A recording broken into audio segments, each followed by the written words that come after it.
August 14th, 2023. It's a live show.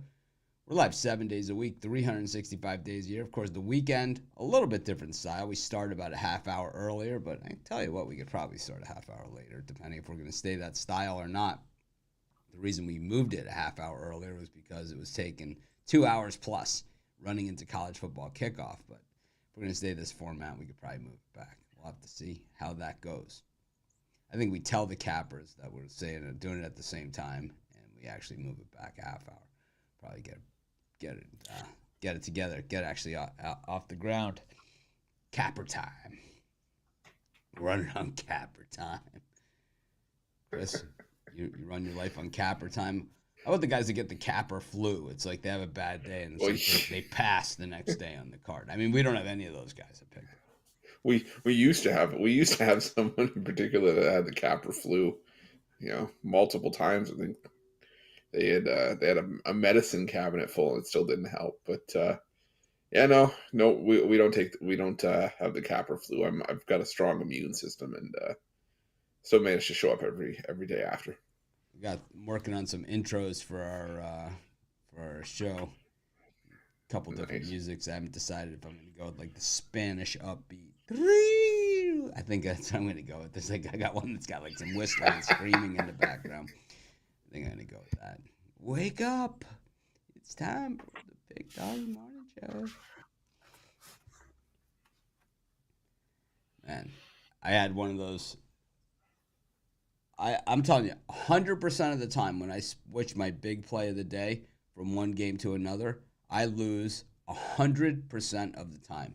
I'm 0 and 11 or 0 and 12 in those games that I've done that. No, maybe I'm 1 and 12. I had one where they both won, but yesterday I switched.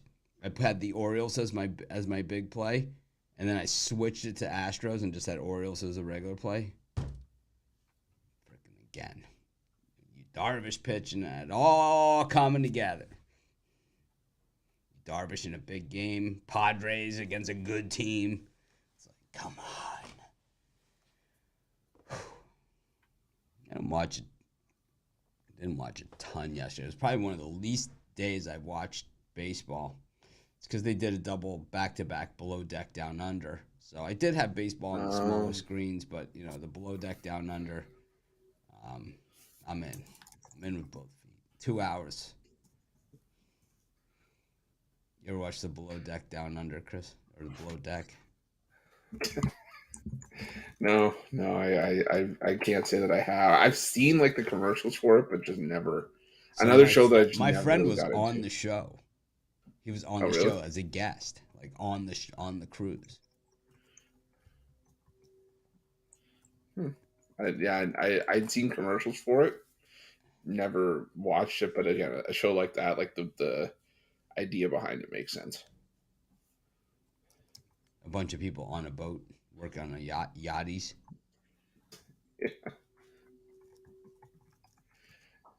All the drama that I'm sure goes with it. It's like the discussion. It's like people, if they're sitting around the dinner table, I still can't get a reservation at Carbone, man. I still can't get in. What the hell's going on over here? Can't get in.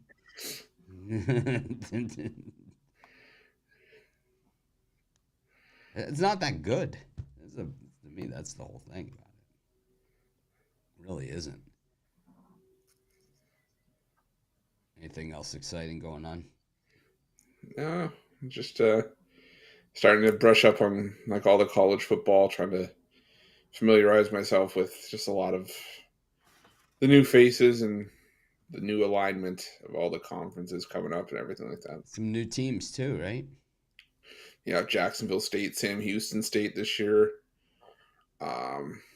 Bellarmine coming up in 2024, I think. What do their uniforms look like? Silver and something? Let's see. It's a Bellarmine uniform look like. JLB. Bellarmine's my 19th team. Get my Bellarmine shirt.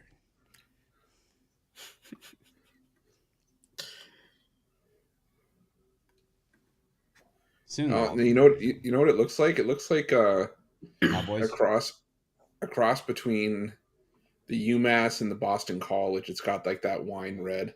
Oof. We like to call that maroon. Yeah, there you go. An exaggerated rust. Yeah.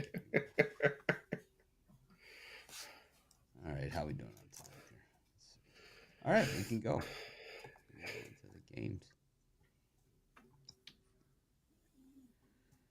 Oh, return to the scene of the crime. I had the Astros yesterday, man. They did me dirty.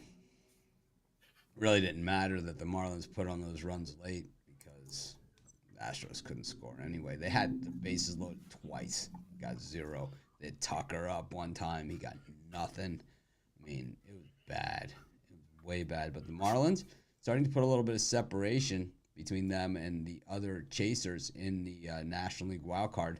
It was a big game for them because the loss column is everything at this time of year. And while Jay thinks the Tampa Bay Rays aren't going to make the postseason, I mean, they're a stone cold lock. Um, the Marlins situation a little bit more, dicey. Chris, what do you think of this one? Yeah, I struggle with this one. I know Johnny Cueto, first ballot Hall of Famer, and Christian Javier. But I still think that I'm gonna go back to the Astros here. I just haven't loved what I've seen from Johnny Cueto in his last couple of starts. Um, it's been getting roughed up a little bit. And the Houston Astros, I think they can finally break through here. They haven't been great against right-handed pitching in the month of August, but I think they're good enough here.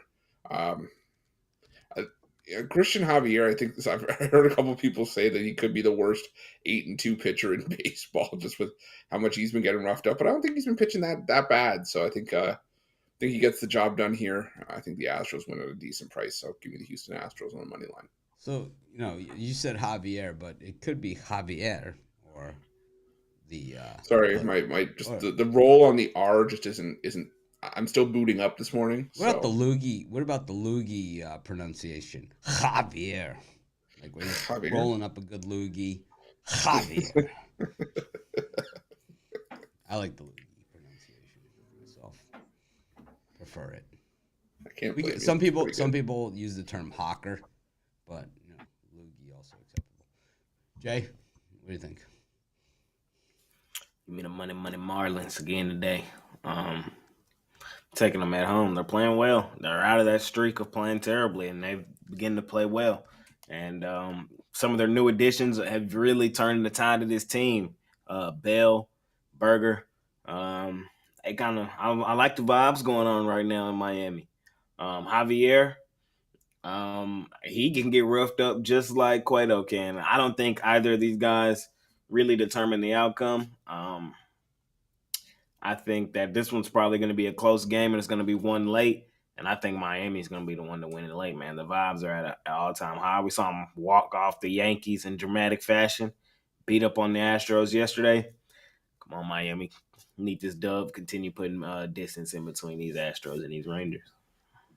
I'm gonna roll with Miami too. Johnny Cueto is one of my guys, and I'll tell you the Astros just they're not hitting the ball at all. So the Marlins, came out swinging yesterday. George Bell's on a hitting streak, since joining the Marlins. I like with the Marlins, even though they didn't add any superstar names. I think adding Berger and Bell to the lineup really makes a lot. Berger, tough guy to get out too. They kind of fit that mold for the Marlins. And I like that way better than picking up like Jordan Montgomery or Lucas Giolito or something. Man, I was like, yeah, let's pick up Lucas Giolito and Lopez, man. That's gonna save us. What the hell are you thinking, man? Seriously. Chris is like, I kind of like Lopez. I like the money that he's put in my pocket in the past. Battle of Ohio. Graham kissed my Ashcraft up against the Logan T. Allen for the Guardians. Guardians, this is really a horrible season for them. They've had every opportunity to catch the Twins in the Central, and now it's apparent they're not gonna. They're not gonna. And they could win it all the way out. They still ain't gonna catch them. And the Reds really in the thick of things. But the problem that the Reds have now is that the Brewers have put some distance between them and the Cubs. And, the loss column problems. They got problems in the loss column. But I think for the Reds, the Diamondbacks, the Reds, the Diamondbacks, Cubs, a few of these teams that have had nice runs this year and might not make it, the Marlins, they've really learned a lot about what it takes to compete.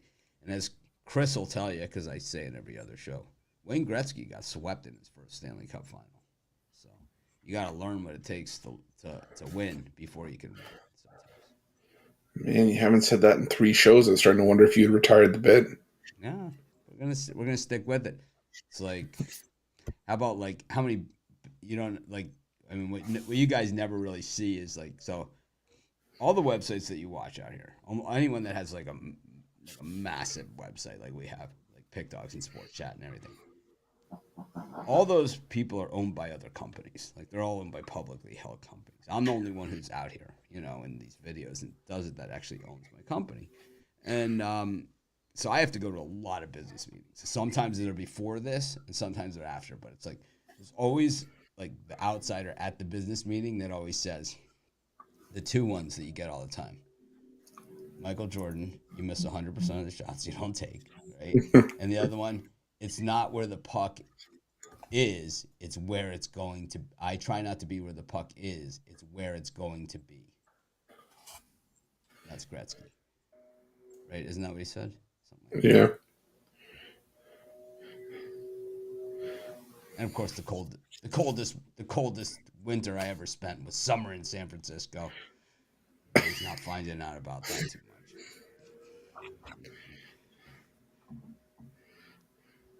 Mark Twain, a lot of quotes that aren't really his, but that supposedly wasn't one of his, even though they love it in San Francisco. I digress. Jay, what do you think of this one?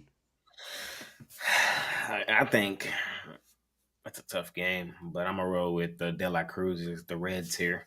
I think Ashcraft, he's been so. He's been okay, but I think today should be a decent game against a Guardians team who's really struggled to hit the ball.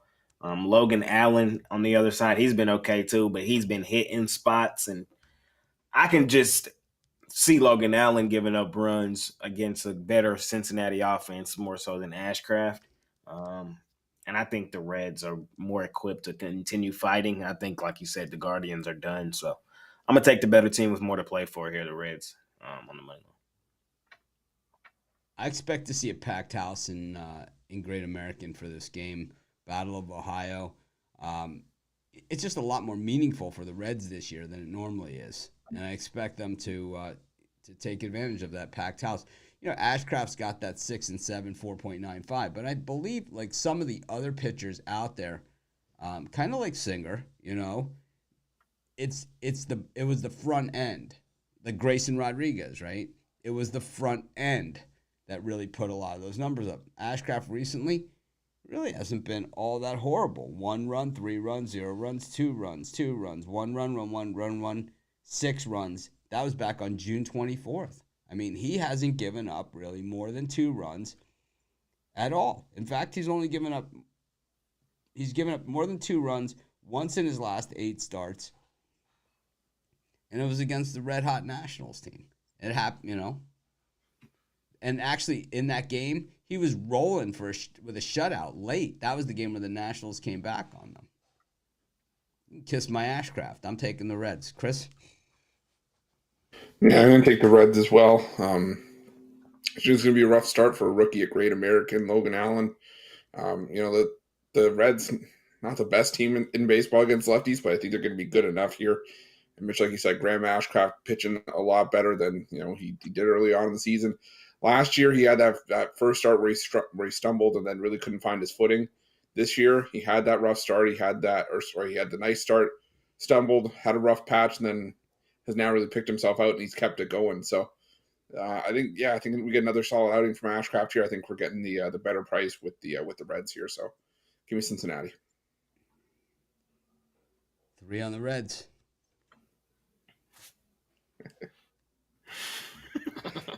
I'm trying. It's been giving me problems the last couple days. Orange whip, orange whip, 3 orange whips. Yeah, there it is. There it is. Nice. All right. That's enough. I'm trying to get the Bluetooth connection to work, but Okay, it's that's been enough. giving me issues. We're good. Oh, man. Next up, got the Red Sox against the Nationals.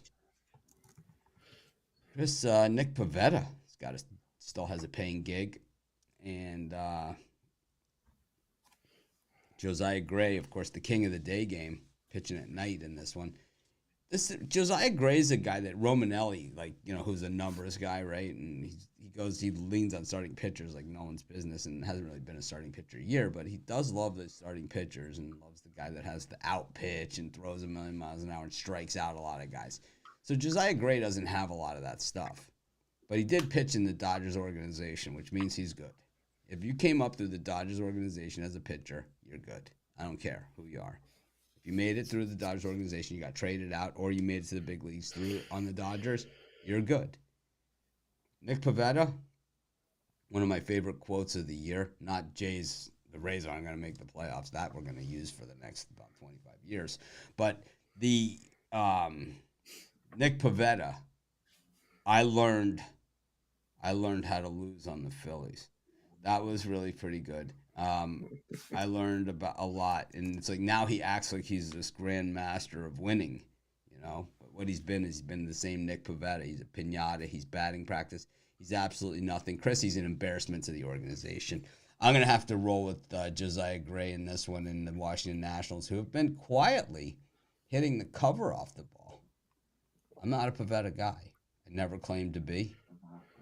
I think the 4.16 ERA, a little bit to the understated side. I mean, 20% of the innings he pitches, something's leaving the ballpark in a hurry.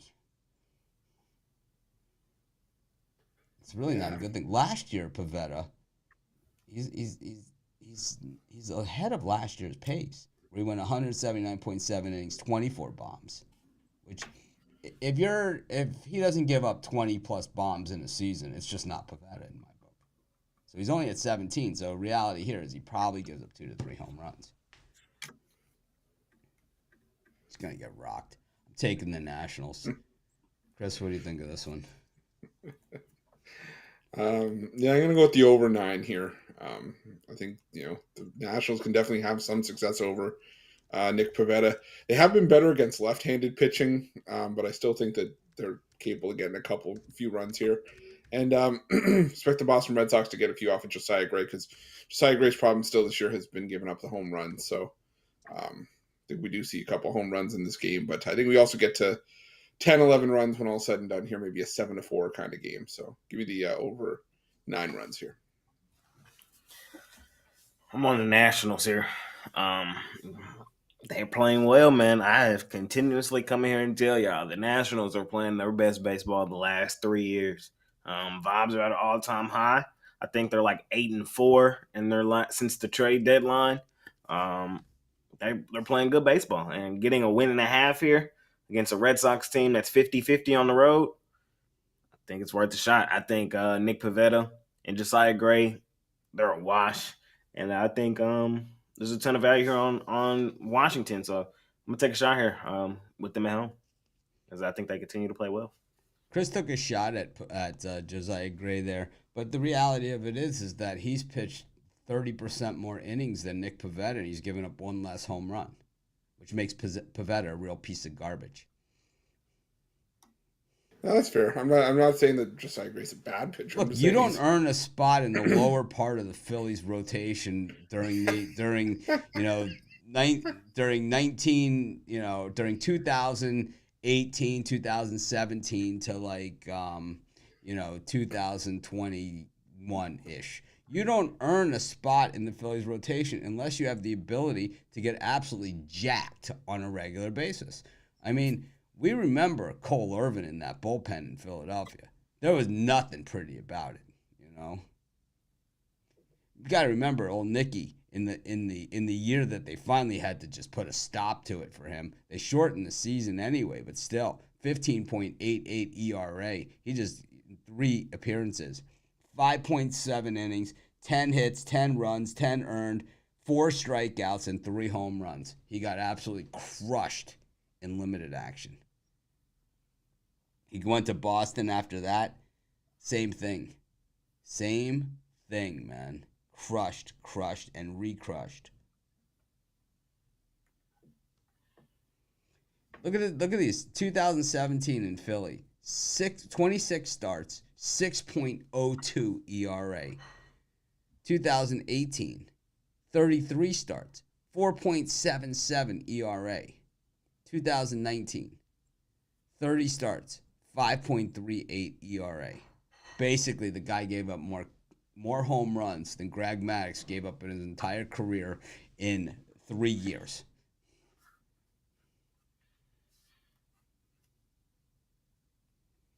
Oh, man, who was it who was on?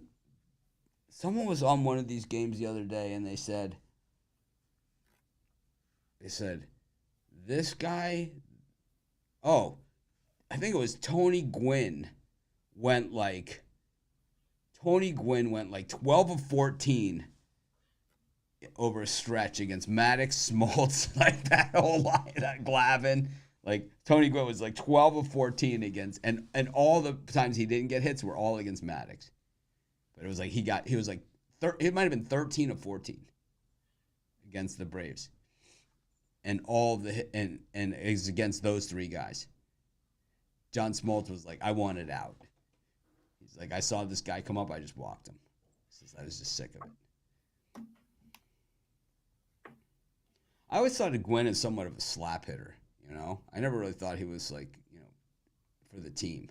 Because he's just too much of a slap hitter. What do you think, Chris? You think Gwynn a little slappy for you? Yeah, I can see where you're coming from with it. I mean, the guys that have flirted with 400 in my lifetime, right? Yeah. George frickin' Brett. Yeah. Gwynn. Rise. There's only been a handful that have flirted with 400 in my lifetime. And I would say Gwynn is probably the least feared of the bunch. George Brett was ridiculous.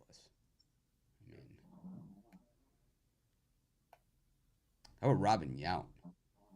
Other one. Yeah, I think a lot of people forget about Robin Yount. I didn't forget about Robin Yount. No, I'm not saying you did. I just don't tell me about Robin Yount. A lot of people probably lost a lot of money on Robin Yount. Wade Boggs also. Wade Boggs, I think, was the toughest out of those guys. And I think Wade Boggs definitely in the conversation there as well. I think Carew is in the discussion, but I don't think he's as good as Boggs. Boggs, I remember being in college, reading in the paper and talking about how he's intentionally fouling off pitches, waiting for the one that he wants the best. And they're like, what? What are you talking about? He's like, yeah, I just didn't like the pitch, so I just knocked it into the stands a couple times. Nobody does that. Most guys just trying to get a piece of it. They're fouling him on. Wade Boggs is like intentionally hitting him foul. Jay, ever seen Wade Boggs? Nope. You missed something.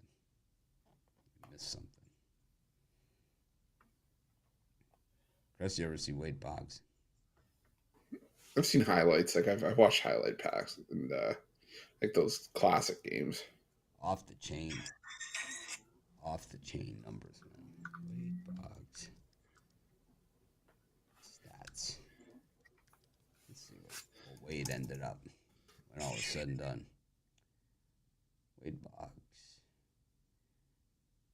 Boggs ate chicken before every game. Did you know that, Chris? His mother told him to eat chicken before every game, and he ate chicken before every single game. Keep eating your chicken. He's like, he was hitting so well, he was afraid to not. Oh, he only batted .328 for his career. Kind of slacked off at the end. Yeah, He had that. Those last few years in Tampa Bay where he batted .280. He had the 342 year. He had batted 259 in 92. So that was really the low point. But he batted, oh my God, look at this run. 349, 361, 325, 368, 357, 363, 366, 330, 302, 330. I mean, that's ridiculous, right? 379. I mean, how do you do that? Nobody does that anymore. 342, 324, 311, 290, 280, 301 in his final year of his career. In his final year of his career, he batted 334 times. And he still batted 301, 328. How many hits did he have? 3,010 hits. 3,000 hit club. All right. We can talk about these guys all day. Phillies against the Blue Jays. What's up? I forgot what show we're even doing here. Jay's putting his picks in.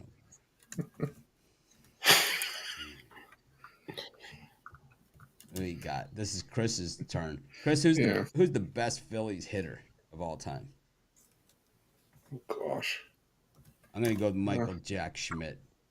And for the Blue Jays, I'll go with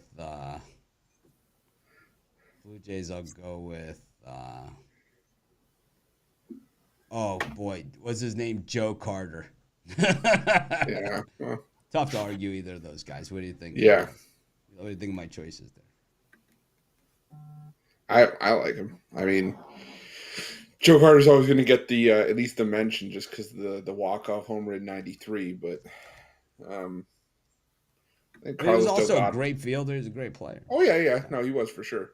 I think Carlos Delgado in his prime was pretty good too. What about Cecil Fielder Jr.? Cecil Fielder, I could go for. Was it Cecil Fielder or is Prince Fielder? Cecil Fielder. Yeah, I think so. How about George Bell? I never got to see George Bell, but I watched again a lot of the older Blue Jays games, and he was really good as well. Blue Jays have had a lot of good hitters, man. They have had a lot of good hitters. Yeah, they were in the World Series a bunch. Well, who do you like in this one, Chris? This is your game. We're only on the fourth game, and we are a solid 27 minutes and 44 seconds into the show. It's how we roll. Yes, I'm not apologizing for it. I'm just making a statement. This is what we do. Hey, I'm gonna go with the Blue Jays here. I like how Yusei Kikuchi's been pitching his last 5 starts, an ERA just over 1. The Phillies have been a decent team against lefties this year, but Kikuchi's held down a lot of solid offenses in that run as well. 6 innings of solid ball in a win against the Dodgers. He held down the Baltimore Orioles. So I think he's capable of getting the Phillies here. And Zach Wheeler, we've known Zach Wheeler. This is a guy that Mitch has mentioned. If he doesn't have bad luck, he'd have no luck at all. I don't think he gets any luck here. He did pitch well against the Blue Jays earlier this season, what ended up being a 2-1 win for the Phillies in extra innings. But they got home against Yusei Kikuchi. I think Kikuchi gets the better of him here. So give me the Blue Jays. I'm on the Jays in this one as well. I just hope that their offense backs up my guy Kikuchi because they sure didn't in his last game. Kikuchi looked really good. Went 7 innings, 3 hits, only gave up 1 earned, but they lost to the Guardians 1-0.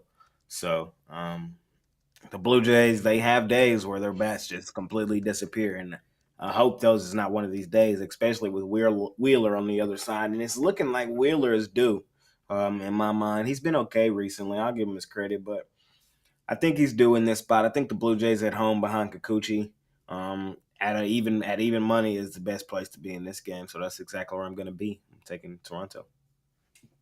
I see Zach Wheeler. I picked the other team. I just simply cannot help myself. It's who I am, and I'm not apologizing for that either. I just think that I just think Wheeler just they just forget how to play, when they just forget how to play when they're with the when they get into these road games against good teams and stuff, and this guy's on the mound. When Wheeler's on the mound, it's like they just do not support him.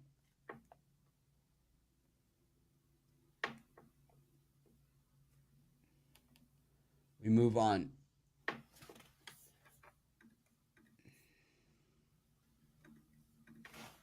Pirates against the Mets. Chris, who's the best Mets and Pirates hitters of all time?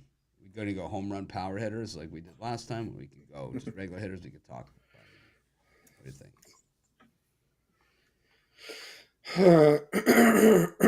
I'll take Bill Madlock for the Pirates for me. As far as for average guy, he was the National League batting champ many times over. I think feared hitters, Dave Parker, but the best all-around hitter in the history of the Pittsburgh Pirates, Barry Bonds, and Bonilla close second. For the Mets, I don't know, man. On the '86 team, which was the team, I'm gonna have to go with Captain Keith. I just think he was a multiple-time batting champ as well. A real leader in the clubhouse, and I really liked him.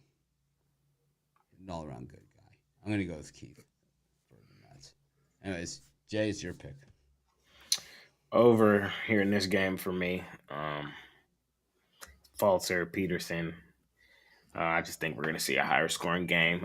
We saw some offense from the Mets yesterday. I think they can carry that over. Falter's been okay recently, but I think he's due. He's probably going to give up about 4 or 5, and I think Peterson can give up about the same. So I just see a higher scoring game here. I think we get over 9 runs. We can see this like a 6-5 type game, 7-6. So over for me, Pirates Mets. So someone here says Clemente for the Pirates, and I think that Clemente is a reasonable argument as well for the Pirates. I think he's in that discussion. I think he was a great player. Clemente was awesome. He was awesome. He's in my timeline.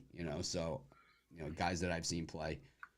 I still think Barry Bonds was better. Barry Bonds, man, it's like that team with Bonilla. I think he was just better, and Bill Madlock was just a surgeon. He was like a Tony Gwynn with like devastating power. Those Pirates team won World Series, man. They were good. They had Willie Stargell, the leader in the clubhouse, Sarge. He had the tough. Those are what you call some tough bastards. No one wanted a piece of those guys. Man, you want to talk about accountability? I like the Pirates in this one. I just like betting against the Mets. It's just a thing. I know we lost yesterday, but it doesn't matter. It's still the Mets we're talking about. So I like my chances. You put Peterson on the mound. I really like my chances. I'm not saying Falter's any prize, but I'll tell you what. If he got the run support that Peterson got in those 3 wins that he has, he'd have 3 wins too. Falter's 0-7, Peterson's 3-7, 5.21, 5.61. I understand we're splitting hairs, but I'll split the hairs in favor of the Pirates. And I was at a game at Yankee Stadium. Dave Parker hit a line drive home run. This was after he was on the Pirates. He hit a line drive home run. You know how like at Yankee Stadium that has the overhang like this? And then it's like had seats that went up like this. Not the new Yankee Stadium, the last one.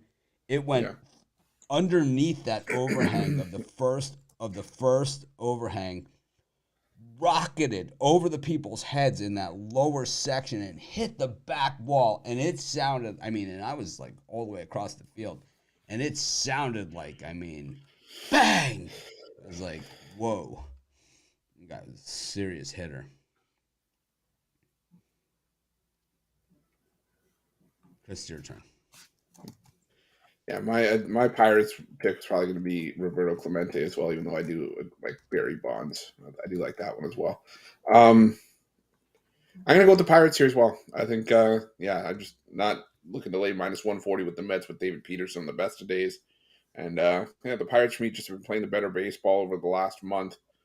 And I just think that, we're getting some decent value with them here. And so crazy to me that these two teams have almost the exact same record, 1 game apart. They were the same record yesterday before the Mets got the win. So, give me the Pittsburgh Pirates on the money line and plus money. All right. Well, now we get into some teams where it's like some guys outside of our generation, right? To me, for the Braves, I know a lot of people are Dale Murphy fans. I think Acuna Jr. is the best player they've ever had. As far as offensively. Defensively and pitching, I mean, these guys have had quite a staff. For the Yankees, same thing. I mean, a bunch of guys who were dead in my lifetime, or didn't play. They weren't dead, but they were, they didn't play in my lifetime. That really were the gist of the organization. Oh man, almost too many to name. For power, Reggie Jackson, but for just all around, Derek Jeter for me. You can argue Derek Jeter on me, Ruffolo. No, I won't. No, I can't argue. There's no arguing Derek Jeter. No. Jay, you gonna say Derek Jeter isn't gonna make the playoffs either?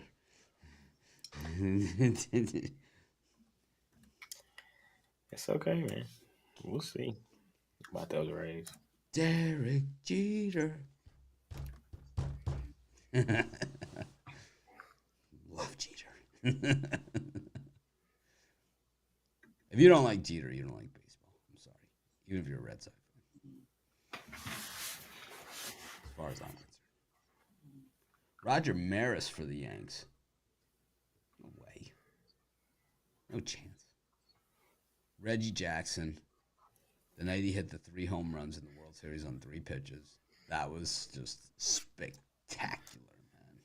That was like when baseball, they had it right back then. The World Series were on at night. Like, it was like on regular TV, prime time. Like, it was the big thing, man. On the biggest stage against the Dodgers of all teams. 3 pitches, 3 home runs, bombs. Like, no doubters.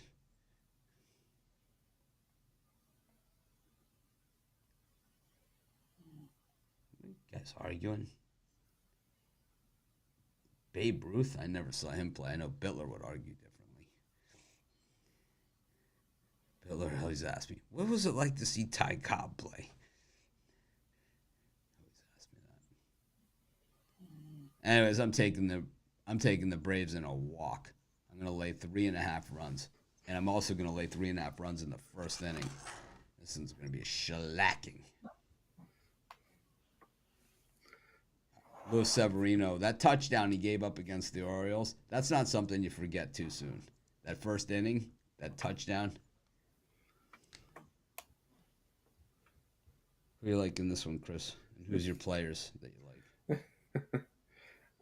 For the Braves, I could see where you're coming from with Acuna Jr., but I still got to stick with Hank Aaron, I think, for the Braves. When I saw Hank Aaron, it's kind of like when I saw Willie Mays. He was at the tail end of his career. Yeah. So like Hank Aaron was still a valuable player, a home run hitter, and still a really good thing. The Braves teams, when I saw him play, were not very good. Okay. So Ronald Acuna Jr., though, kind of does it all. I think this guy is something special. This guy could end up being an all-timer, We'll let you slide on. We're not going to argue against Henry Aaron here, but we're also not going to, like I said, when I saw him play, he was just past his prime. Like Willie was the same thing. Yeah. He was just past his prime. I mean, I can only imagine how good they were in their prime because they were good when I saw them. I mean, I've talked about the Bud Harrelson play with Willie Mays before on the shows. In the World Series, where he's just begging. He's on his hands and knees begging the ump to change the call. I mean, he was safe. Anyways, Chris, who do you like in this one? This one, I'm going to go with the over 10.5. I'm also going to go with you. I'm going to go with the Braves. I'm going to take the catalog here. I take the over 10.5 Braves run line, but I'm going to do Jay's favorite. I'm going to go with the over 2.5 runs in the first inning plus 390, and the over 3.5 in the first inning at plus 1025. Sign me up. Sign me up, Ruffolo. I'm placing that too. We got Severino on the mound. Like, come on now. We know what's up with this guy. I'm gonna lay 2.5 in this one. His last 3 games, they've lost by 4 or more, and those 3 games weren't the Braves. Arguably the best offense in baseball. So I think he gets dusted up today. It's pick your number. I'm on the Braves in this one. Hopefully Elder looks good. Keeps it down. So, but I'm on the Braves. There's nowhere else to go. Someone's saying they saw Mickey in his restaurant before he passed. Yeah, Mickey was pretty accessible, as far as old time Yankees. Yogi was accessible. A lot of those guys were. They were around. They always went to old timers day. They were around. I used to see Billy all the time.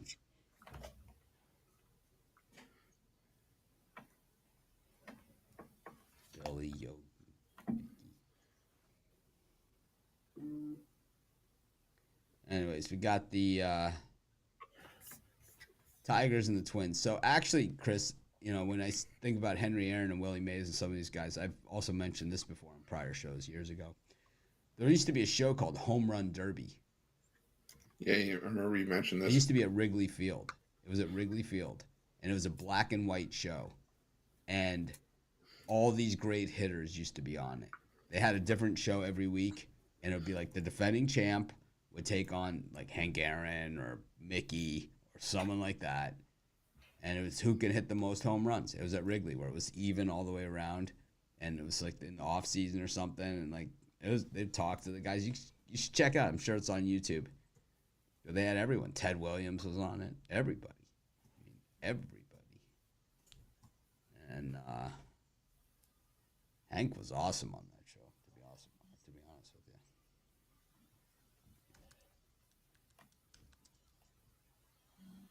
Let's see what players were actually on there. Home Run Derby TV show. It only ran for 2 seasons. Eddie Matthews against Hank Aaron was season 1, episode 1. We like to call that the opener. Hank Aaron, Bob Allison, Ernie Banks, Ken Boyer, Bob Serve, Rocky Colavito, I remember him on the show, Gil Hodges, Jackie Jensen, Al Kaline, Harmon Killebrew, Jim Lemon, Mickey, 5-time champion, Willie, 5-time champion, Hank, 7-time champion. Can you imagine today, like if they asked these guys to do this? Frank Robinson was on there. It was a young Frank Robinson at the time. Anyways, Tigers and the Twins, for me, for my money, everyone knows I love me some Miggy, but Kirk Gibson and Lou Whitaker were the guys in my lifetime for the Tigers. For the Twins, Rod Carew, best hitters of all time. Anyways, who's up? Me? It's Chris. How are we doing on time? We probably need to pick up the pace a little bit, but we'll probably be okay. We're 43 minutes in. We're on game 5. Oh, geez. Never mind. I thought we were better than... I think we're... Are we further than 5 games? Have I gone first more than once or just once? We could seriously be on game 4 here. Oh, my God. I thought we were further ahead. I don't think so. This is game 7, I think. Oh, game 7? We've got plenty of time. We got all day. Who do you like in this one, Chris? This one, I'm going to go with the Tigers in this one. I don't know. I'm just not all that sold on the Minnesota Twins. I think Alex Fado, I've made my money by going against this guy in the past, but the Tigers at plus 160, just too good for me to pass on. If this game was closer to minus 140, minus 145, maybe I'd have an easier time talking to the Twins, but at plus 160, I got to take the Tigers in this one. So Fado, not a Fado in your eyes? Not today. Jay? All right, so let's break it down. The Twins went on that 5-game win streak. They came back, lost 4 straight. Then they won 2. So now, 2 losses coming. I'm on the Tigers in this one. It's just simple math. They're a 50-50 team, and they got some losses coming. And the Tigers have played the Twins well all season. The Tigers lead the season series 7-4. We just seen this same pitching matchup recently. The last time these 2 teams played each other was Fayetteville versus Ober, and the Tigers came out of there with the win. Fayetteville looked pretty good in that game, and the Tigers won that one 9-5. I think they show up and play pretty well in this one as well. So getting plus 160 with the Tigers, that's where I'm at. I'm on the Twins. I just think these guys can hit the ball. I know Jay's got the conspiracy theory and this numbers system, but I'm gonna have to roll against it in this one. 50-50, Mitch. Stay 50-50. I'm taking He's over. gonna show up tomorrow with a new hat made of aluminum foil. Hey, I'm still willing to bet the catalog that the Rays make the playoffs. I'm still willing to bet every hat that they make for every team. Like I see what the man are talking about. They on a little losing streak. They got to get it back together. Oh, come on. The Rays won. You don't even give the credit for that. Nah. What you don't, what you're too young to realize, and what you'll start to hear about over the next month is the traffic, man. There's too much traffic. There's too many teams involved. It's like they have protection. They got protection, It's like they might slide in by the skin of their teeth. The Rays are a next man up team, and they always have been. They've never been like a big time superstar contract or whatever. So Franco missing it, yeah, it's gonna hurt. But it's not gonna kill him. Franco, somebody else, next man up. I don't know. You win 7 to whatever with Tyler Glass now on the mound. You can pretty much do anything. The Giants, man, I don't know what that was yesterday. That was disgusting. I think the Rays watched the show. I think they put you up on the bulletin board. Bulletin board material. Thumbtacked your ass right up there. It's like, what's that? That's we were number one. Oh, the guy that says we're not going to the playoffs. One and the same.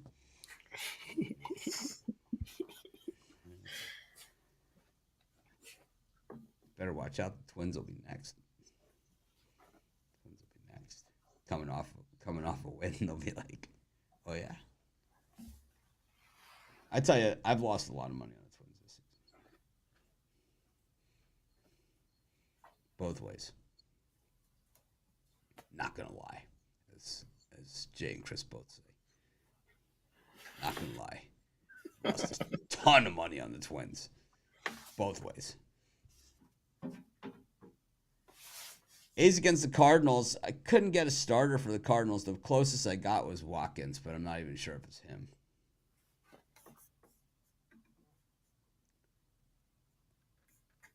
I was seeing Freddie Tarnoff. Yeah, I saw that last night, but then I saw Watkins this morning on the Spank odds. Oh, okay. Now I see TBD. So.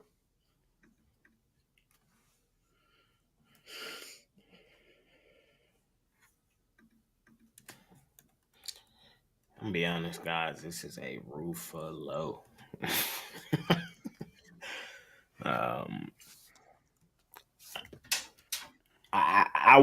I mean, maybe take a shot with the A's, but I don't know who's on the mound for him, man. That's Watkins, is what I'm seeing. If it's Watkins, then I mean, A's plus the 1.5. I just don't see the Cardinals continuously putting it together. Dakota Hudson's okay. Young, but we know the Cardinals. We know the Cardinals, man. I'm not falling for it today. I'm just not. So, and laying minus 230 with the Cardinals is a terrible place to be, and expecting them to win on a run line, even against the worst team in the league, I don't want to be there. So, by default, A's run line for me. I'm going to go with the A's, too. I hate the Cardinals' guts. I agree with Jay. Cardinals are straight ass, and there's no reason to put one dime of my hard-earned money there.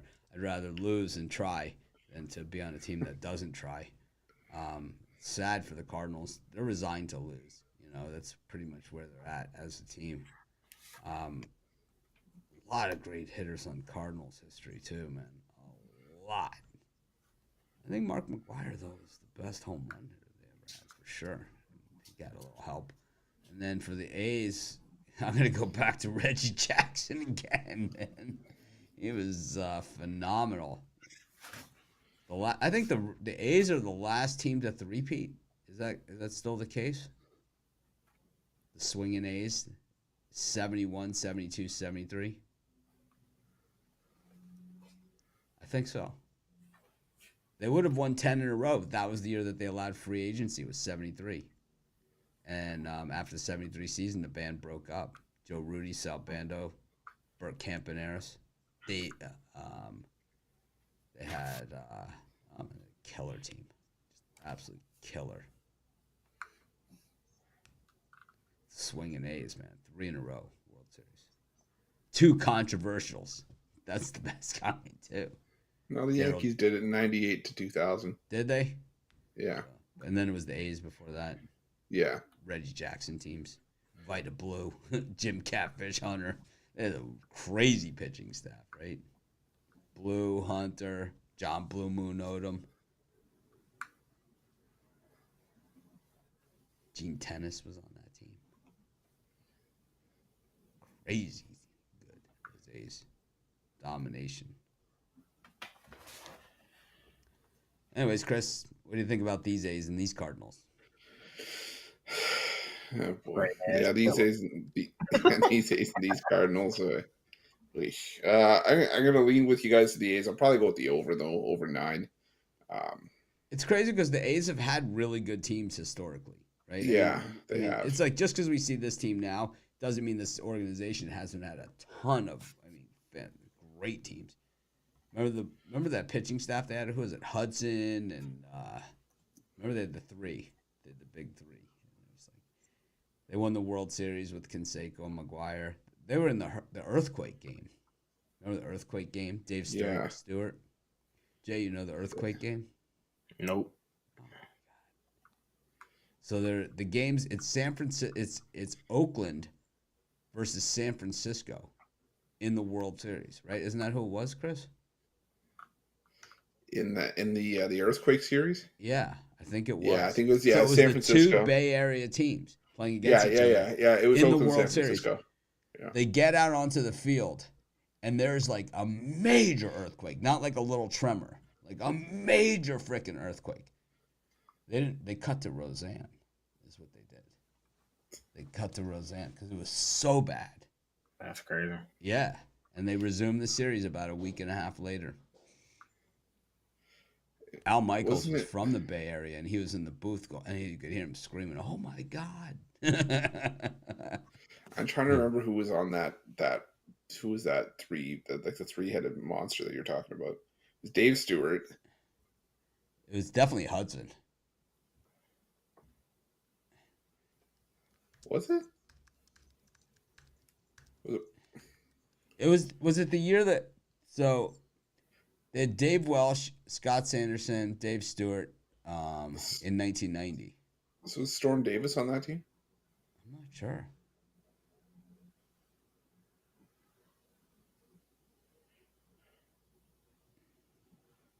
What year was that team? Was that 89? No. I think it was like I think it was 95? What, the earthquake one? Yeah, what year was the earthquake game? 89. Wow. I thought.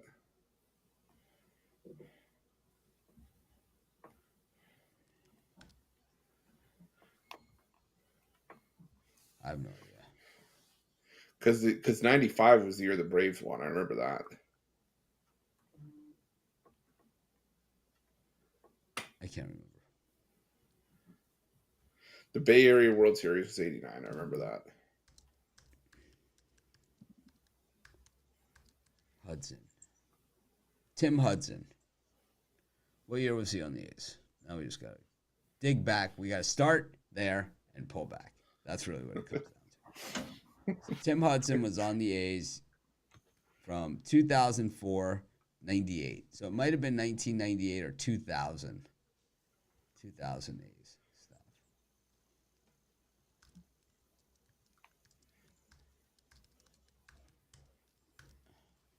The 2000 A's pitching staff. Tim Hudson.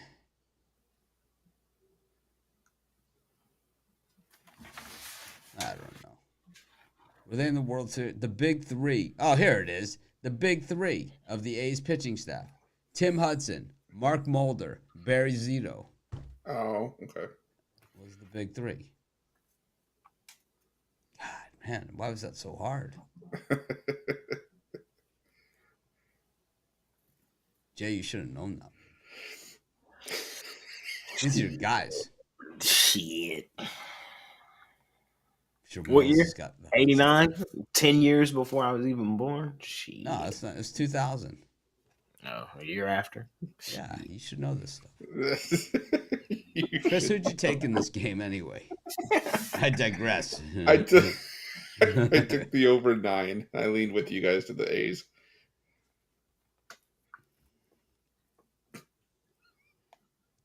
Make it like it's Jay's fault. We're almost an hour in. We're doing fantastic on time. Poor Jay's just sitting there. It's just like... People ask you, like, how long does this show run? It depends. It depends.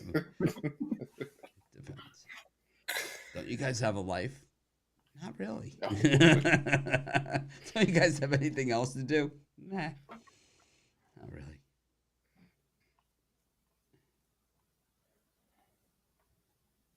We could play Pick Dogs Jeopardy.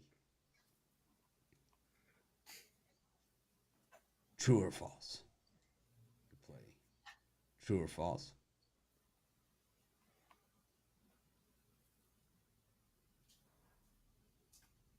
Angels against the Rangers, man. I can't believe I didn't put this in as a premium pick. I loved it.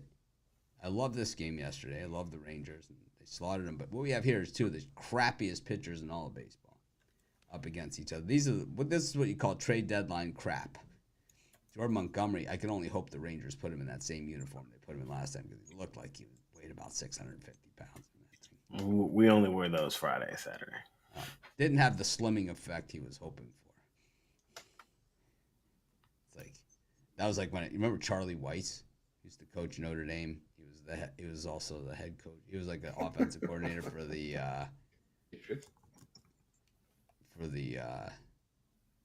offensive coordinator for the Patriots, right? Yeah, for the Patriots, yeah. Yeah, I saw him at Wrigley. He's wearing like the Cub shirt with the vertical stripes. I mean, he was a big guy to begin with. Man, definitely didn't catch that slimming effect he was hoping for. It was like, oh my God, he looks twice as big as I thought he was. It's like he's got two plates of nachos in front of him and no one's sitting next to him. Like, that's the guy with the bag of the nacho cheeses is Dave.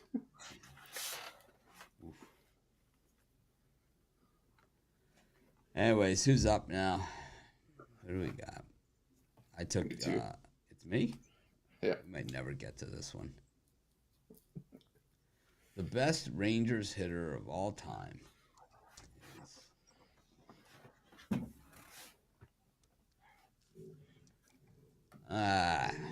it's got to be from like that 2000 year where they went to the World Series like 3 or 4 times. Oh, what's his name? The guy who was roided. Hamilton. Who? No, Not Hamilton, no. the first baseman. Jose or No. Juan. No. Rafael Palmeiro. Yep, Rafael Palmeiro. I had to think about that for a second. I was like, I could see him just in his suit yelling at the court.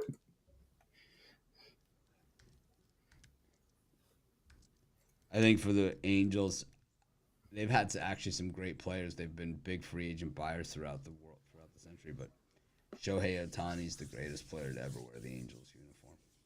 It's better than Reggie Jackson. It's better than Mike Trout. Shohei Ohtani for my money. Yeah, Juan Gonzalez is the guy I was thinking of, Chris. Gonzo. I would say Josh Hamilton. He used to hit bombs. Yeah, but Gonzalez was like a batting champ type guy that also hit bombs.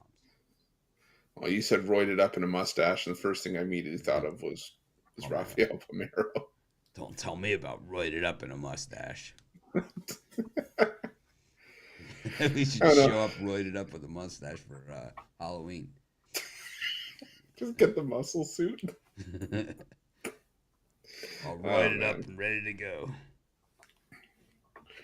Yeah, Pudge Rodriguez will hold a soft spot in my heart. I like Pudge defensively, but I don't think offensively he had No. quite those other guys did. Yeah. What year was that? Like the 2004 Rangers? Yeah, something like that. That was early on. Before Jay's time. Yeah. Nah, that's not them. They were that was not them. I think it was like 2008 to be honest with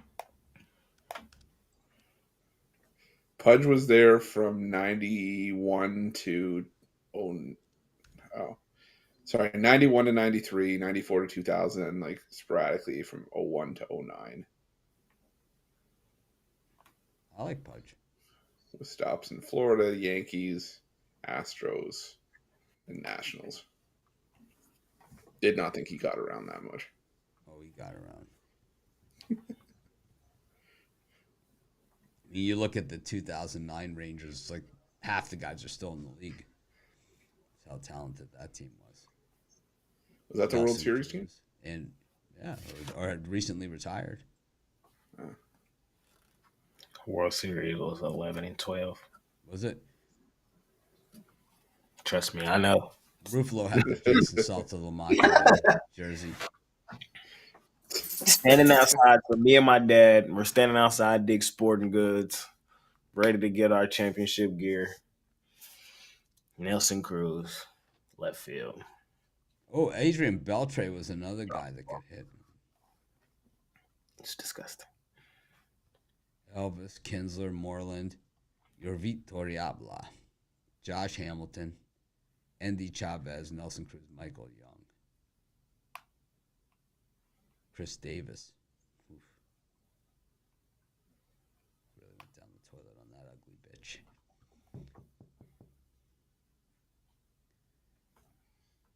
Darren O'Day. Never good news. He was the sidearm pitcher, wasn't he? Yep. Like the submarine style pitcher. Yep. Oof. Nothing pretty about it. All right. I like the over in this one. I'll actually give a pick now that we've crossed the Mendoza line over into an hour and 2 minutes. I'm going to go with the over. I hate both these pitchers. I think it's going to be 20 plus runs. Chris? I think the majority of that, if we're getting to 20, will be scored by the Rangers here. I'm going to go with the Texas Rangers on the run line. Jordan Montgomery has pitched okay for the Rangers since being acquired for him. Sack of crap. I don't want to hear anything otherwise. All right. Well, he's lazy, the Rangers. He's stupid, and he's lazy and stupid. I think the Rangers are just a better team offensively. I think they'll get to Lucas Giolito here, who has struggled since being acquired by the Angels at 9.0 ERA. 5 homers allowed. I think the Rangers get to him. I just think the Angels continue to struggle. So give me the other Rangers on the run line here. Jay? 21 games above 500 at home. 5 games below 500 on the road. Also, we're talking about a team that has the second best record since the trade deadline. Have only have 2 losses in that span, versus a team with damn near the most losses in that span. It's pretty simple against one of the worst pitchers in one of the worst stretches of baseball right now. We didn't understand why the Angels traded for him. I still don't understand it. And running him out here against one of the most dangerous offenses at home. Come on now. Run line 2.5, 3.5. This team is rolling right now, man. In their own World Series watch. Taking the Rangers.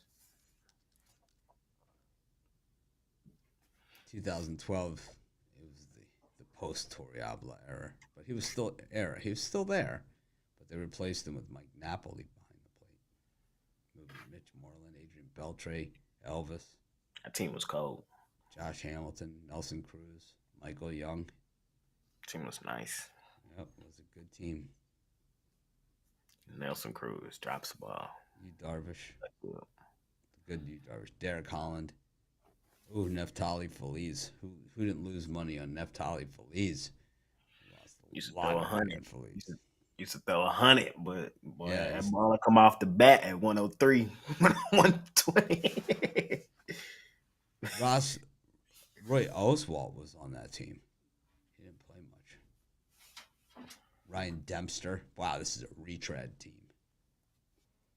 Chris's favorite, Koji Uehara, was on that squad. And the manager, Ron Wash. Yep.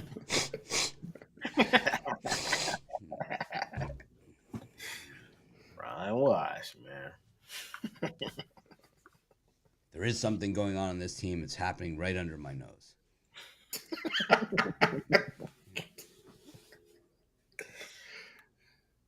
I mean, whose manager gets busted for smoking crack? I mean, come on. I mean, come on. I love me some Rosh, man. I do love me some Ron. Did he have hookers too? I think he had hookers also. I wouldn't put it past him. He's having a good time. It's like I love when the guys like that, when they confront them, and he did say this. I remember, I have a problem. The reporter's like, no shit. It's like, tell us something you don't know. Man.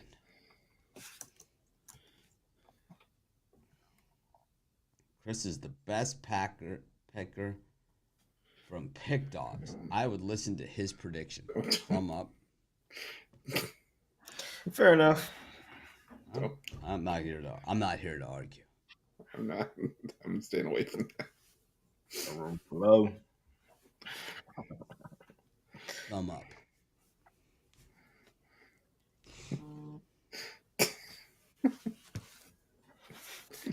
Thumb up is like, can go a lot of different directions. Talk your shit, Chris. Tell him, yeah, he right. Talk to him.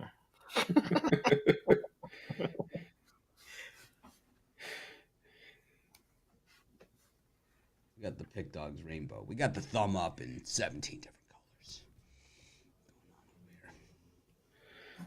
This is yellow. Yellow thumb up.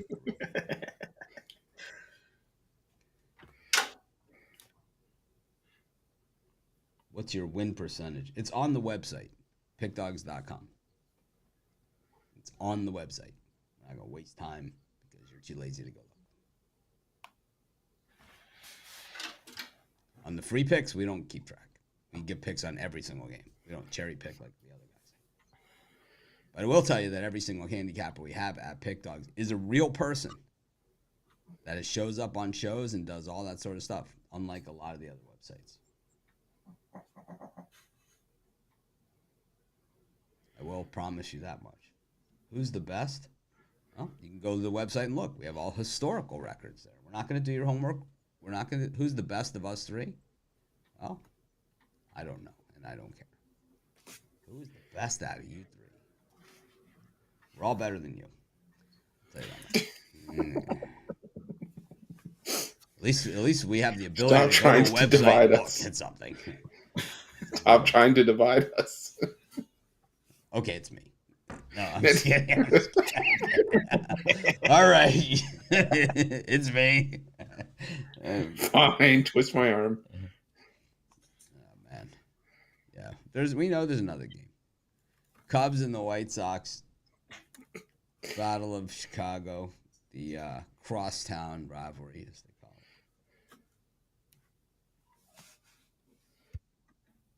I would say everybody brings something different to the show. I think that's what makes this lineup really good. This is the best lineup we ever had. I know you guys think I say that all the time. It's your turn, Chris. You get this one. Oh, do I? Oh, beautiful. Okay, well, I went back and forth on this one because I do think the Cubs, I want to see the Cubs win this game, but I don't want to lay minus 165 with them. And it is a rivalry, so I think maybe the White Sox can keep it close. Maybe you take the White Sox plus the 1.5. I know you're going to have to pay up on it a little bit, but I think this could be a one-run game. So I'm going to take the White Sox plus 1.5 here. Jake? Before I give mine, is there a history lesson, Mitch, I need to know about this series? How does this the White Sox absolutely own them. They own them. They do? They own them. Even in Wrigley? Even in Wrigley. The one time that the Cubs' biggest victory in this series was Kyle Farnsworth punched Michael Barrett in the face. That was really the one. That was the big Cubs victory in this series. I was actually at one game that the Cubs won. Derek Lee hit a home run, basically landed in my lap. I threw it back on the field. All right, I'm taking a shot here with the White Sox. I was thinking about it. I was thinking about it. Hendricks has been recently. His last 3 starts have been L. So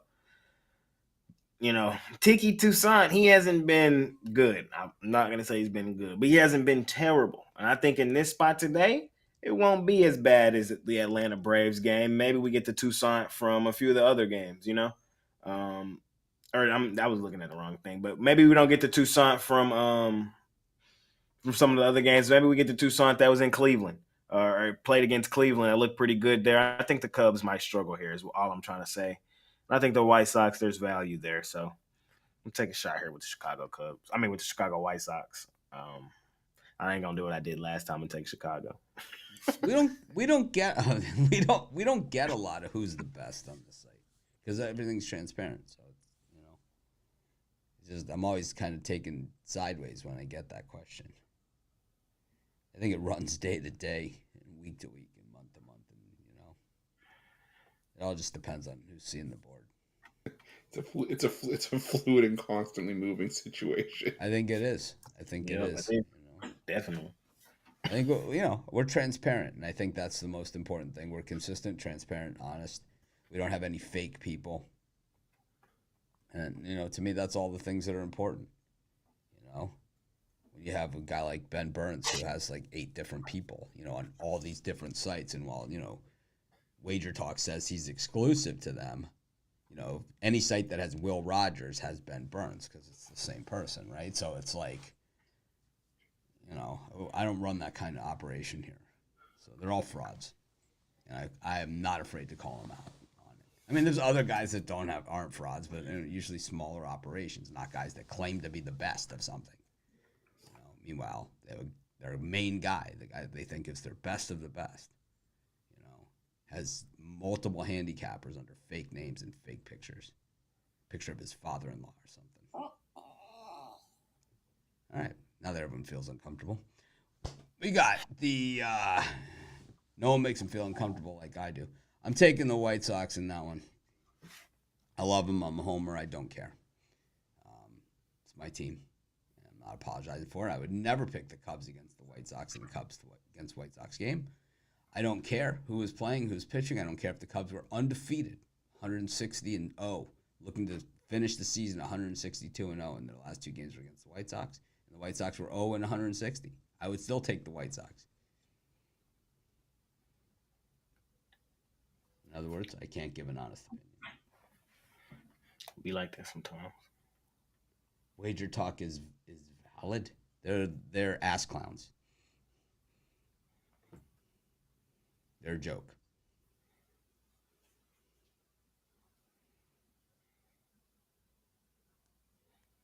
They are frauds. You have Ben Burns on your site, you're a fraud.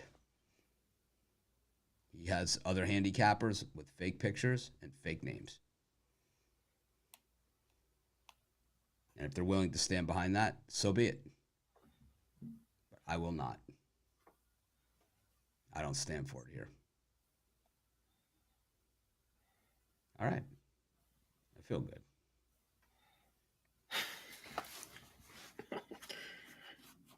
Haven't ripped into anybody in a while. I'm not going to sit here and let someone say that something's valid when it's like you have a fake, Why do you think he never shows up on his videos, doesn't do anything, right? Phony baloney. And you call him out, man. Tell him I said that. You can tell him it's on tape. That's your opinion? No, it's what I know. It's what I know. It's what I know. I'm in the industry. I know all these people. I can tell you. Ben Burns was on my old site. He also had fake accounts, like Will Rogers.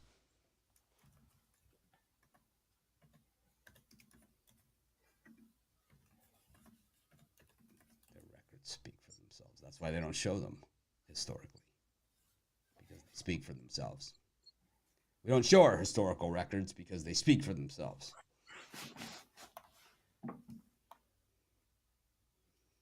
You can't speak for yourself if you don't show your entire pick history. And they don't do that. They show the last 20 games. That's it. Anyways, Royals and the Mariners. Is it me? I think it's you.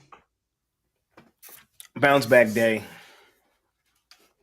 took the Royals yesterday, and they won in pretty good fashion. That was a good game yesterday. But it's now time for the Mariners to come back, man, and get back on track, man. So my Rays don't make the playoffs. Ticket cashes. Mariners, they're finna go on another run. It starts today with their young guy on the mound. Jordan Lyles on the other side. He's finna get rocked. It is what it is. I told y'all, I thought the Royals would win one game in the series yesterday. I thought their best chance was with Singer on the mound. Now the next three, they're gonna probably get beaten to oblivion. Give me the Mariners here. Money line, run line. Should be a nice win for them. I'm with Jay. I've been on the Royals a ton this season. I was on them yesterday. I said if they're gonna win one, it was gonna be yesterday. They did win yesterday. I love all those things that we said, but not with Jordan Lyles. They're not. I know Lyles has been on the right side of a few of them, but they've gotten a ton of support. I just don't think they get the support that they need in this one. Also, I think the Mariners kind of at the end of the game, they were getting routed, and they kind of came back. They came back at the end, and I kind of like teams that have that momentum at the end. It's Julio this last month, right? I mean, he's been playing really well. Chris? Yeah, I'm not going anywhere near this thing, but I'll back the Royals just out of spite of the Mariners after yesterday. It was terrible that night. You worked so hard to get back into that game, and then give up the walk-off hit on a bunt to first base, and then you misfield it. Yeah, it was crazy. That was I have no idea. I know it's Jordan Lyles, but I'll take a shot at the plus money here. Wow. Normally those are reserved for me.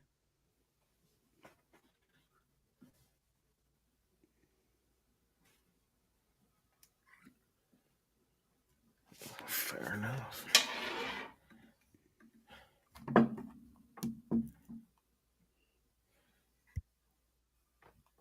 Need these boys to heat back up. D-backs against the Rockies. Mantiply up against Black. D-backs really, really slumping now. This has not been a pretty picture for them. Kind of what we said yesterday, the Rockies at home, they kind of are usually above 500. So kind of play into their back to their number here. I'm going to go with the Rockies to hammer the D-backs. Again, there was no total on this when we made the graphic. I don't know if there is one now.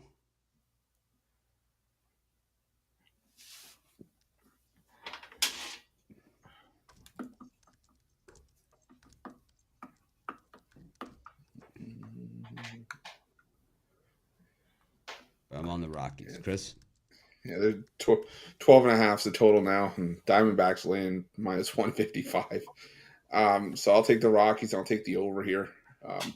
Not paying that price of the D-backs, but these are two of the worst bullpens in baseball. So I think we're going to get some runs in this one. Don't necessarily trust either offense either, but I think that's just how bad the bullpens have been. So give me the over 12.5 and the Rockies in this one. Mitch said earlier that he regretted not putting the Rangers in as a premium. He don't know how he didn't. For me, that game that I loved a lot yesterday, and I just don't know how it didn't make my premium card, was the Rockies. I'm on them today, though. I'm taking the Rockies today. It is what it is. The D-backs, I told y'all last week, they are officially cut from my teams. They're going to finish under 500. They're playing absolutely terrible. And the Rockies, they're going to finish probably above 500 at home, like Mitch always says. It just is what it is. Some things in baseball are just are what they are. And take a shot here, getting the plus money with the Rockies at home. So I'm going to go back to one more thing here, and I was going to show another game, but I'm going to close this conversation that I've been having. So BJ says on here, I'll take all the insight I can get. And I'm 100% with you. You could ask all the people that were at Bet Bash that I talked to and everything like that. And most of them thought like I was quiet because I was taking it all in. And I told them, I said, I'm not quiet. Ask anybody. I'm the least quiet, But I want to take it all in. I really want to hear what you guys have to say. And I agree with you. I'm not saying that everybody there is, scummy, everyone there is fraud, none of those things. I'm just saying if you want to be the best, you got to stand behind your work. Good, bad, sideways, man. You got to stand behind it. You ever watch any like Top Chef programs like that? At least they stand behind it. And they say, you know what? They own it. And by having fake people, you're not owning it, man. You're not owning it. So that's what all I say is, yeah, I agree with you, man. I'll take all the information I can get. And believe me, if one of those guys ever had anything valuable to say, I would hear it. But it's so rare because I don't think you can sit there and claim about bankroll management and making money and all those other things unless you actually do make money. And the only money that I think those guys, I don't think any of those guys do. I mean, I don't know what their financial situation is, but let's just say what we've seen doesn't lead me to believe that. I know that they have some people there that have a lot of money, but I don't believe they've made that in sports betting. That's all I'm going to say about that. I'll close that chapter. If they want to come on and say something and have a conversation with me about it, they're more than welcome. And I've offered them that many, many times in the past, and they've turned that down.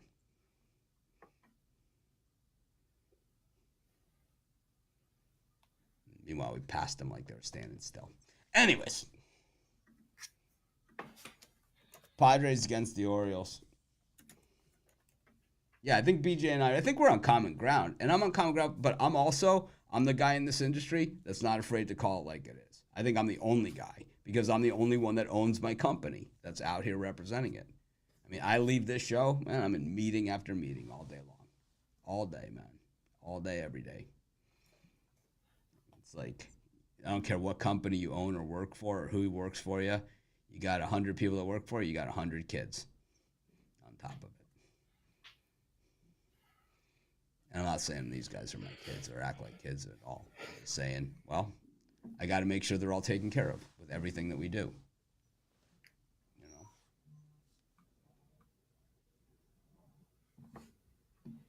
And I think representing our brand correctly in what we put out, as far as transparency and honesty, we're not going to win every game. That's not going to happen. I want to. But if you see anybody that has a better than 56, 58% NFL and they picked over like 150, 200 games, no chance, man. Unless they're taking like money line favorites or something. No chance.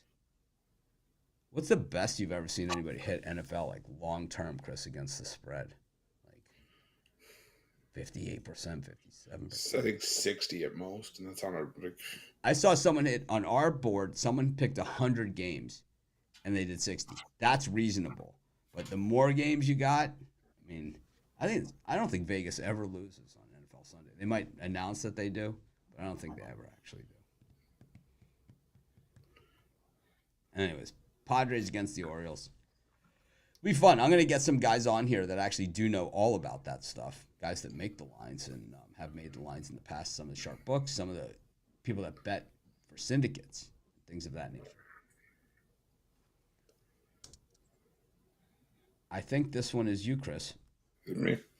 All right, well, I'm going to keep rolling with the Orioles here. Cash with him yesterday. Going to go back to him here. Jack Flaherty, since being acquired by the Orioles, 2 solid starts, 16 strikeouts. The control issues that he's had, starting to go away a little bit. And Padres just, I get it. Michael Wacha's been really good. He was really good before he got injured, but it is still his first start in a month and a half. The Padres offense wildly inconsistent, and I think that the Orioles can once again tag them here. They're the most profitable profitable road team in baseball, and to keep rolling with it here, I'm going to go with the Orioles in this one. Jake, I fell for the sauce yesterday, and I kind of want to fall for the sauce today and take the Padres, but I'm not going to do it. I'm just not going to do it.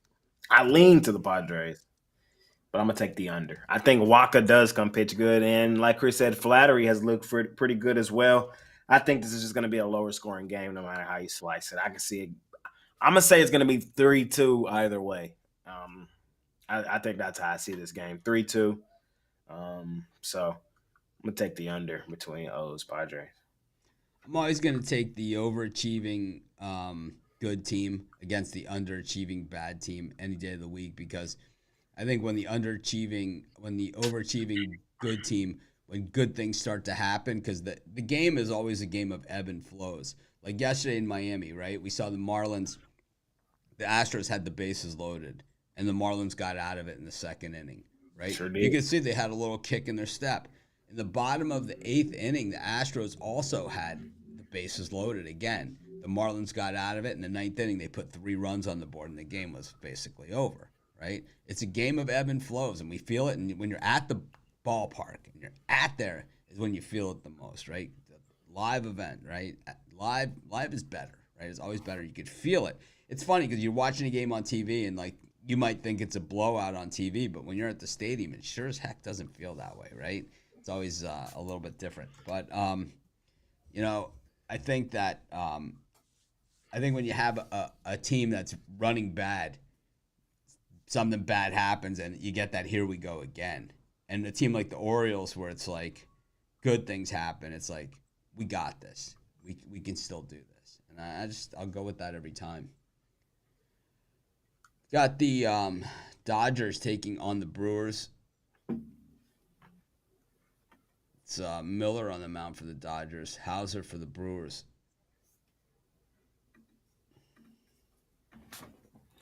Jay, it's you.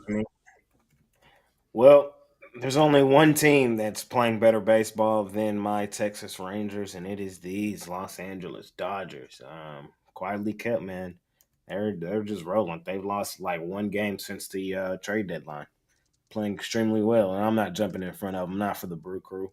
Brew Crew slightly playing pretty well on the road and having a pretty decent season, but the Dodgers' offense has been explosive, especially at home. And I'm not trusting Hauser in this spot, so by default, I'm taking the Dodgers, and I'll probably just lay the run line. I'm going to jump on the Brewers. I think this is kind of like the Royals game yesterday. I think if they have one shot at them, this is your shot. And I think, with Hauser going against Miller, I'll tell you where they don't have a shot is tomorrow because Kershaw's pitching at home. And I think that is, at this point in time, I've come to the, whatever it is, the realization, and everything else, that's a lock. I know Corbin Burns is going against Lance Lynn on Thursday in this series too, so it might be a chance for the Brewers to salvage one. But I think the Brewers come out hot here. I think they jump on Miller. I think they grab the win here. I'm gonna take the Brewers, take a shot on the money. It's kind of what I do, Chris. I'm going to take the Dodgers as well. I agree. I think this could be probably the best shot for the Brewers to snag one in this series, but it's hard for me with how hot the Dodgers have been. Um, every time I seem to back the Brewers, the offense falls flat, and Adrian Hauser not a guy I want to take a risk with that happening with because I don't know if he'll be able to keep the Brewers in this game. So I'm going to go with the Dodgers on the run line, but not a game I'm rushing to bet. Minus 200. Not a game you're going to bet. What is I'll the go run with the line? run line. What's the run line?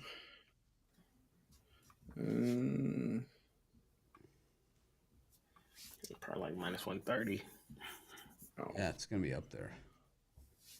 Minus 105. I'll take the Brewers. Last game of the night. Back to the scene of the crime. Giants up against the Rays. The Giants still hanging in that National League wildcard race, still in the number 2 spot when all is said and done. They were number 1 for most of the season. The Phillies have passed them, but, it seems that those other teams, the Reds and the Marlins and the Cubs, Diamondbacks, they kind of all, no one's really doing much there. They're kind of just mucking around. So the Giants have been the team that's gotten to take advantage of that. Tampa Bay Rays, way too clear in the loss column to really even more have to worry about it. They're way too clear, man. They're going to end up probably right where they are as the top team in the American League wildcard. No. Yeah, they are. They are. They No. are. Yes, No. they are. Oh, yes, they are. No. Oh, yeah. They thumbtacked you. They're either going to fall out or they're going to be like that second or last team. Who's gonna pass him? Stros. The Stros have scored 2 runs in 2 days, man. They ain't passing nobody like that. The Framber Jays. Valdez, they score 1 run. They get Braxton Garrett. He made him look silly, man. And I'll tell you also, man, they look silly against the Angels.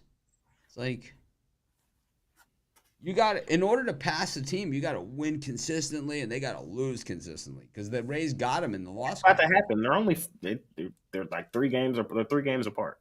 He said that yesterday. Yeah, I know. Wasn't pretty.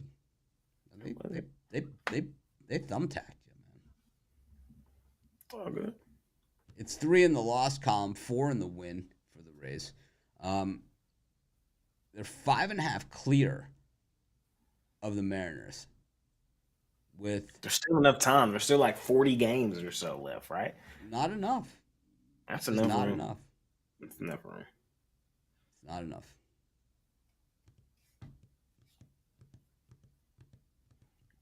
It's like the Marlins are racking those win columns up against the Cubs. But that's not as important. It's those loss columns. I would say the last name for the Astros was a real. That one really hurt.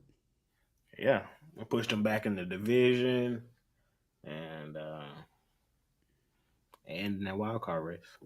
Because you look at the Rays and the Astros, their last 10 games, they're both 6-4 in their last 10. So there's your whole thing, Jay. With 40 games, they haven't moved an inch in weeks. It's hard, man, to jump to. I think the Rays finna be like 4-6 this next week, though, and even if the Astros go 6-4, they're still ahead of them. Yeah. And then they'll have to do it again and again. They can't do it. Can't be done. We'll see. It starts tonight when the Giants win this baseball game tonight.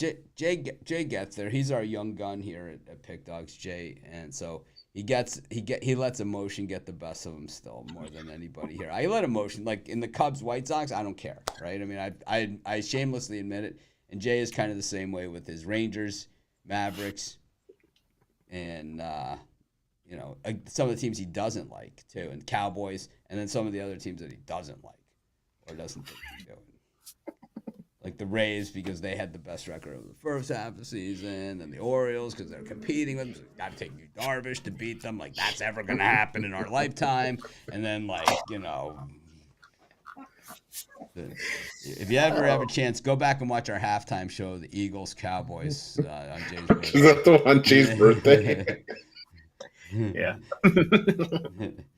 That was my favorite show of all time. I had to rally the troops. I mean, we were getting like 100 points in the second half. It was about as easy as it gets, and Jay was like, "We're gonna lose by another 500." It's like, no, you're not. Like, the books are just gonna give away all that money in the second half on the Eagles. That's not gonna happen. We almost won outright. We almost won the game outright. Hey, we're almost back to them halftime shows. I can't wait. They were one series away. Yeah, we're almost back to halftime shows. They're one series away from going all the way. Yeah, we're 11 days from week 0. It's crazy. That's crazy. I know. It's crazy because it starts, and then before you know it, it's rolling. Nope.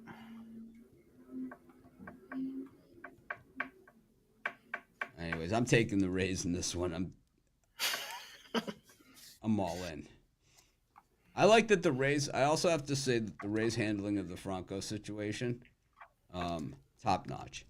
They didn't wait. They didn't say, we'll wait to see what happens, and want to confirm thing. No way, man. Guilty until proven innocent. It's the American way. Obviously, they know something, for sure. It's like this is kind of like Trevor Bauer stuff. This ain't gonna end good. Has it been a worse story than the Trevor Bauer story? This could be it. Chris? Yeah, I got to go with the We're Rays. 6 minutes away from crossing, record territory on a 15-game card. Oh boy. Jeez. Oh my gosh, I just looked at the time. Yeah, I'm gonna go with the man. I'm gonna go with the Tampa Bay Rays here. Until the Giants show me that they can hit right-handed pitching, I'm not backing them. Zach Little up against his former team. I think he pitches well here, and like I said, the Giants just can't hit righties right now. Dead last in baseball. Team OPS isolated power against righties. Jakob Yunis. I never thought we'd see him again, but he's found a home in San Francisco, and I think the Rays can get to him here. So give me the Tampa Bay Rays in the money line here. And I'm on the Giants. Of course you are. Short, sweet, simple. I'm on the Giants. All right. I think, yeah, I'm on the Giants. Well, guess what happened? Made it to the parlays. Holy. Somehow, some way, we made it. It's a miracle.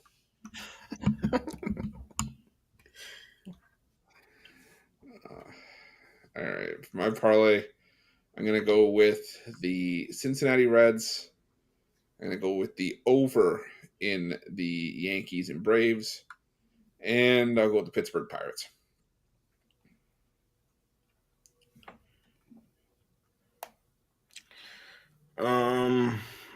Tigers. Let's just go. We're gonna go with the teams I dislike fade list today. We're gonna fade the Twins. We're taking the Tigers. We're gonna fade the Diamondbacks because they're now on the shit list, and we're fading the Tampa Bay Rays. We're taking the Giants, and just out of spite alone, we're taking the Padres and taking against the O's 4-teamer to the bank. You can pay me now or you can pay me later. I like the Pirates. I'm going to parlay that up with the Rockies and the Orioles. $10, $109.71. This is Mitch for Chris and Jay. It's been another interesting show. We had some good moments. We had some uncomfortable, cringeworthy moments. I don't know how I get off the rails like that. I think maybe my New Year's resolution next year will be to no longer trash talk the competition, no matter how scummy, underhanded, lying, conniving that they are. We'll just let them rot in their own pile of shit. As opposed to, I just don't like them deceiving the people. That to me, that's what it is. I think you guys deserve that, and I think when you guys buy picks or you put your faith in people for picks, you guys deserve no one's gonna win every game. No one can promise that. No one's can promise to win every single day. But honesty is the bare minimum, and that's the entry fee. Should be honesty. Be kind to one another out there. I'm going to try and act more professional tomorrow. Chris, wipe that smirk off your face. Stop. Don't be judging me. They got a picture of Jay Briggs going like this in the locker room in Tampa. Make it a winning day.